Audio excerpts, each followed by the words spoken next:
Sejam bem-vindos à Terra Zero do Multiverso DC, eu sou o Fernando, vamos falar sobre Supergirl e vamos falar sobre o DCU. O James Gunn trouxe informações aí, ele falou algumas coisas relevantes pra gente comentar aqui, fazer um vídeo aqui, analisar tudo isso. Falou da sua empolgação sobre Supergirl, por que a Supergirl virou o segundo filme do DCU. Ele também fala sobre o DCU no começo. Ele diz que no começo as produções precisam se sustentar por si só e que depois isso pode ir mudando. Vamos tentar destrinchar isso que ele falou, lembrando todos os dias aqui tem dois vídeos, um às 6 da manhã e um entre as 7 e as 8 da noite. Siga aí nas redes sociais, @TerraZeroDC, Instagram e TikTok. Faço vídeos lá, diferente dos vídeos que eu faço por aqui. Se você puder se tornar membro aqui do canal, agradeço desde já, sendo um bate-membro ou sendo um super membro. Agradeço bastante aí o apoio.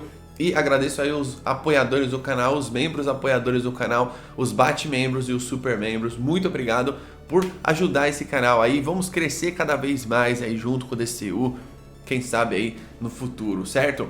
É o seguinte, se liga só no que o James Gunn falou sobre Supergirl e também sobre o DCU. E agora falando sobre o DCU no contexto geral, tudo precisa se sustentar por si só. Eu não quero que alguém tenha que ver esse filme e depender de mais nada. Agora, escute, uma vez que avançamos no universo, isso pode mudar um pouco. Estão sendo plantadas sementes? Sim, mas isso nunca será uma coisa predominante em nenhuma cena pra mim. E aí ele fala sobre por que Supergirl se tornou o segundo filme do DCU após ele ler o roteiro, né? Eu não sabia necessariamente que Supergirl seria o segundo filme que faríamos, mas a Ana Nogueira escreveu um roteiro incrível. Então, contratamos um diretor incrível, Greg Gillespie, e faremos este filme. Quando ele fala de Supergirl, ele tá deixando muito claro uma coisa aqui que eu acho ela meio bagunçada demais pro começo, que é tipo assim, ele fez uma lista de vários projetos e ele priorizou o que fosse melhor antes. Então, por um acaso, Supergirl teve um roteiro muito impressionante pra ele. E ele pegou e falou assim, pô, o quadrinho é muito bom, adaptaram de uma maneira muito incrível, que a Ana Nogueira fez o roteiro, vou dar luz verde pra esse projeto. Foram atrás da Millie Alcock, mas ao mesmo tempo que ele fala isso, não dá pra entender, né? Porque a Supergirl vai aparecer em Superman, e Superman já seria o primeiro filme. Então eles meio que, tipo, não necessariamente você tinha que fazer a Supergirl na sequência do Superman. Só que eu acho que se o filme do Superman for muito bom, vai ser benéfico pra Kara Zor-El, porque a gente vai ver a Millie Alcock aparecendo no Superman, que provavelmente vai ser pouco tempo de tela, assim como os heróis. E o James Gunn também fala dos heróis, né? Os heróis do Superman, eles não vão ser só uma participação, eles vão estar na trama, sobretudo o Senhor Incrível. Então é interessante a gente pensar que a gente tá vivendo aqui esse começo ele vai ser bagunçado mesmo, no sentido de produções, no sentido de tipo assim, eles não vão te dar um norte no começo. Vão ter várias referências, vão ter várias coisas, a gente vai ver várias coisas. E o filme da Supergirl, ele tem um potencial muito grande. Se você lê o quadrinho Supergirl, Mulher do Amanhã, você sabe disso. Se você não leu, leia. Procure aí pra ler em algum lugar. Compre se você puder. Procure pra ler. Vale muito a pena. Pra você chegar num filme fresquinho. Logo, logo aí vai começar as filmagens. Vou trazer aqui informações quando começar. Quando você para pra pensar no que ele fala sobre o DCU, ele quer dizer o quê? No começo eu vou dar prioridade pra produções isoladas. Depois isso vai mudar. Quando ele diz que depois isso vai mudar, é basicamente o quê? Vou criar aqui um filme do Superman, um filme da Supergirl, uma série dos Lanternas, próprio Cara de Barro, várias outras produções. Essas produções sozinhas, elas têm que se sustentar primeiro. Tem uma coisa que me pega muito, que é tipo assim, quando ele faz os anúncios, né, deu a entender que aquilo ali seria as primeiras produções. A gente já falou isso aqui inúmeras vezes. E aí ele colocou outras produções. Ele tá dando prioridade para roteiros bons. Isso é bom, é óbvio que isso é bom. Mas ele tem que dar prioridade para duas coisas, não só roteiros bons de personagens grandes. Como é o James Gunn, ele vai querer pegar personagens que ninguém se importa e colocar na frente personagens que a gente se importa. Como é o caso do filme do Cara de Barro antes do filme do Batman. Então, algumas coisas elas não fazem muito sentido e eles vão patinar muito no começo. Até o DCU parecer um universo, isso vai levar um tempo, isso não vai ser de um dia pra noite. Então, se o plano é 10 anos, não vai ser linear igual o MCU. O MCU no 5º ano, sei lá, eles já estavam super bem estabelecidos. Tá ligado?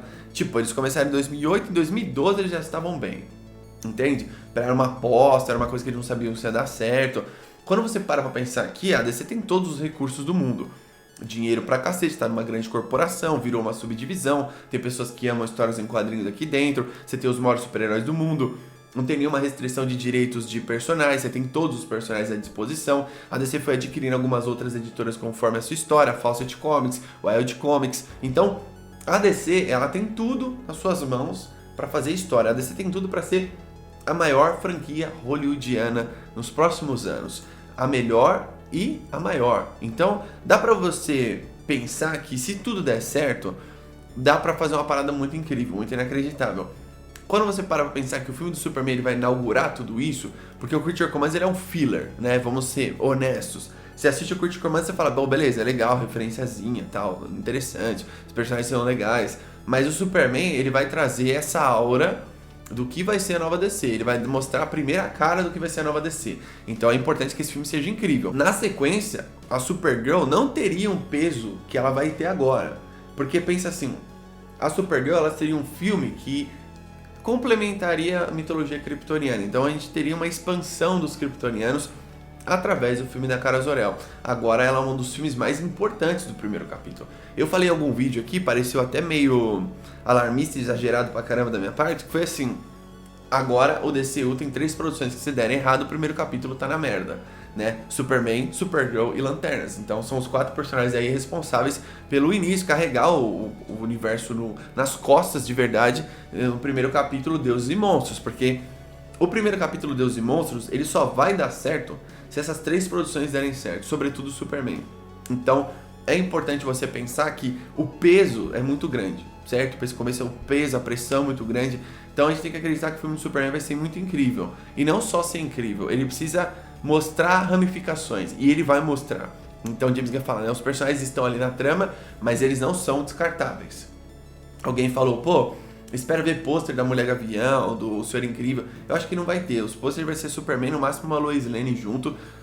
E é isso, sabe? Eu acho que os pôsteres vão ser minimalistas. Eu prefiro um pôster assim. Depois que você vê Sargento Rock, Cara de Barro, Creature Commands, o próprio Pacificador, eu acho que essas 4 produções, elas precisam, beleza, ter qualidade e tal, mas agora chegou a hora do James Gunn começar a olhar para os heróis grandes, porque ele vai perceber isso no Superman. Como o Superman vai fazer sucesso se ele for bom. É muita burrice da minha parte falar assim, o James Gunn não entende que os heróis principais são maiores do que os heróis que ele mais gosta. Não é isso. É tipo assim, ele meio que tirar um pouco essa parada de heróis mais desconhecidos e dar um equilíbrio maior com heróis maiores. Então, o Batman, por exemplo, que tem um peso semelhante ao do Superman, ele tem o peso também porque existe o Batman do Pattinson. Então, The Brave and the Bold precisa ser um baita Batman. Então, eles não podem entregar qualquer roteiro, ainda mais pro Andy Muschietti, que a galera já não curtiu o Flash. Espero que as produções elas sejam orgânicas em termos de universo, que elas funcionem sozinhas, primeiramente, e que elas funcionem depois em conjunto. Supergirl, para finalizar o vídeo, é um filme que vai ter bastante hype. Vocês vão ver um trailer muito bonito, provavelmente, lá pro ano que vem. E é importante a gente pensar também que esse filme da Supergirl, ele é importante para as heroínas do DCU. Um filme de heroína da Supergirl fazendo sucesso, depois uma série das Amazonas, depois você faz ali, sei lá, uma caçadora, igual o James Gunn já falou. É importante para as heroínas e as personagens femininas da DC. Espero que eles parem de tratar mal alguns personagens igual eles estão fazendo com a Cersei. Então eu fiz um vídeo aqui falando, James Gunn respondendo porque o Doninha venceu a Cersei. É patético isso tudo. Deixa aí nos comentários sua opinião sobre tudo isso, o que você pensa de tudo isso, o que você acha de Supergirl, ele falar das produções isoladamente, depois eles vão dar um outro passo, isso vai mudando aos poucos. Deixa aí nos comentários, tamo junto, até a próxima.